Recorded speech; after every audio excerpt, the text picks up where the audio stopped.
Hi, my name is Sbond. I'm here today to talk to you about my grandfather who was in World War II.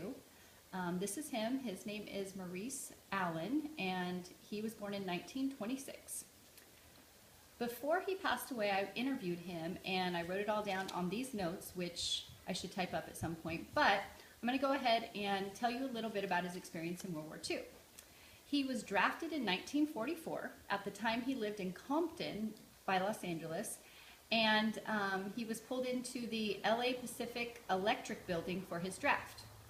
After that, he was sent to Fort MacArthur in San Pedro for his physical, and then he was sent to Camp Roberts, which is by Salinas, for his basic training. Apparently, he told me when FDR was president, they said not to send 18-year-olds to the front line, to wait till they're at least 19. And so he was sent to Camp McCoy in Wisconsin, and he went out on maneuvers. He was put in the 76th Infantry Division, and it wasn't long until they had to rescind that order to wait till they were 19, and he was sent out. He went to Camp Miles Standish near Boston, and he was put on a ship and sent over to, where did he say? Oh, Southampton, England. He said that the trip took 13 days by ship. He traveled in a convoy, and they had to make a zigzag pattern to avoid the German submarines. He said there was a couple of really close calls and some all hands on deck, and it was very nerve-wracking, and they finally made it over there. He stayed in England for a month, and then he was shipped over to France, and he landed in Le Havre Harbor. He said it was freezing cold there. They all met up in a field, and they were so cold that they ended up having to steal boards off of farmhouses and burn them to keep warm. He had to keep moving up, he said, and he went up to Luxembourg, and they were trying to cross the Saar River, and apparently that's when trouble ensued. He said that they were trying to cross that river. It took them 3 nights because on the other side of the bank, the Germans had set up all these pillboxes to shoot at them.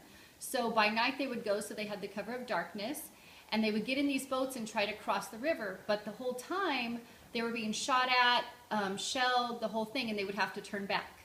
On the 3rd night they actually made it across, and when they got to the bank on the other side, there were minefields that they had to navigate. And his company commander was actually blown up during that time they were trying to get through the minefields. Then he was second. Apparently he volunteered, and I don't know why he would do that, but he volunteered to help lead the guys through that minefield, and they got across safely. Let's see, sorry about this. He said that there were different incidences that he would tell stories about, and one was when he was going through, he was a part of a scout team going through the town of Helsa, and they were going through, and as soon as he got past a church, some Germans came out and started shooting at them, and so they ran to a bakery, and they went to the top floor of the bakery, and they just huddled down there. Apparently there was wine stored up there, so they started drinking, I don't know. And he said that he had to wait for the rest of his company to come in and clear out the Germans.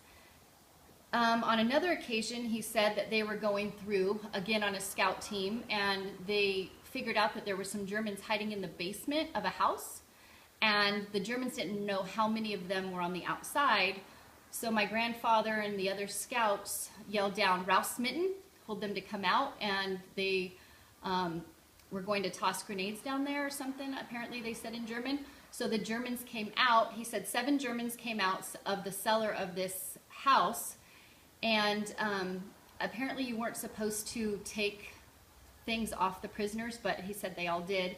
And he ended up getting a P-38, some German Luger, some knives, and I guess the knife handle had the swastika symbol on it. After that, another thing he said is they met up with the Russians, where, let's see, he told me, oh, at Chemitz or something like that, I don't really know what it's called, but he met up with them. They, after the war, they retreated, or not retreated, but they went through towns and hills and streams, and he said it was very beautiful country.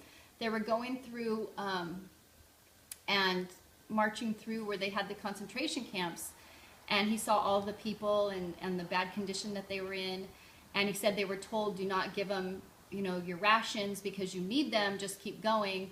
But he said that all of the soldiers gave them away anyway because they couldn't believe the condition that these people were in, and they went ahead and gave away their rations to the people. After that, he ended up in Belgium, and he joined some military police battalion, and he drove the company commander around. He would go through the town and do patrols in Antwerp, and he would check buildings, keep order. They'd go to the bars. Apparently, he said the bartender would set up 2 drinks, one for him and his partner, so that they would have a drink and just keep on moving down the street so that the people could enjoy themselves at the time. And I guess there were some real antics. He said something about they had some scheme where they would take stuff and sell it on the black market over there. Somehow they had a Jeep that they stole in Belgium, and the guys in Belgium had fake papers for it, so they ended up making some money. I don't really know. After the war, he re-enlisted, and he ended up in Brussels and different places, and finished his enlistment in 1947 back in New Jersey. He didn't talk, he had a map. I wish I had that map to show you with all the places and the things that his actual company went, but he didn't talk about it a ton, but he would tell occasional stories. Anyway, thank you very much.